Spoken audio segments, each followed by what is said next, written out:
Sigma mail. আজকের দিনে সবাই সিগমা মেল হতে চায়। আমি যদি বলি তুমি আগে থেকে সিগমা মেল, তাহলে তোমার মুখে রিয়াকশান কেমন হবে? তাহলে ভিডিওটি শুরু করা যাক। আমার নাম Mister Neuron. Let's begin. Point number 1, do not chase the girl. এখন লোকেরা ভাবে সিগমা মেলের মানে হচ্ছে গার্লসকে ইগনোর করা, মেয়েদের সঙ্গে অভদ্রতা আচরণ করা, নিজের সাথে ছোটো লোককে মারধর করা, অপমান করা, মেয়েদের সঙ্গে অভদ্রতা আচরণ করা, ঠিক সম্মান না দেওয়া। তো এরা কোনো সিগমা মেল নয়। আপনি মেয়েদের সঙ্গে কথা বলুন, কেন কথা বলবেন না? আপনার কাছে কী ইম্পর্টেন্ট, গার্লস ইয়া গোল? আপনি আমাকে বলুন আপনার কাছে আপনার জন্য কোনটা ইম্পর্টেন্ট, গার্লস ইয়া গোল?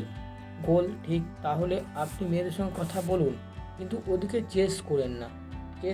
সিগমা মেল কোনোদিন মেয়েকে চেস করে না, মেয়েরা ওদিকে অ্যাটেনশন দেয়। তাহলে আপনি আজকে মেয়েদের চেস করেন না যেন। Point number 2, control your emotion. নিজের ইমোশনকে কন্ট্রোল না করতে পারলে ইমোশন আপনাকে কন্ট্রোল করবে। এবং আমাদের ইমোশন কন্ট্রোলের জন্য আমি আপনাদের অন্য কোনো ভিডিও দেখতে বলবো, কেন ইমোশনকে আমিও কন্ট্রোল করতে পারি না, কিন্তু আপনাদেরকে বলছি। তো ইমোশনকে কন্ট্রোল করুন।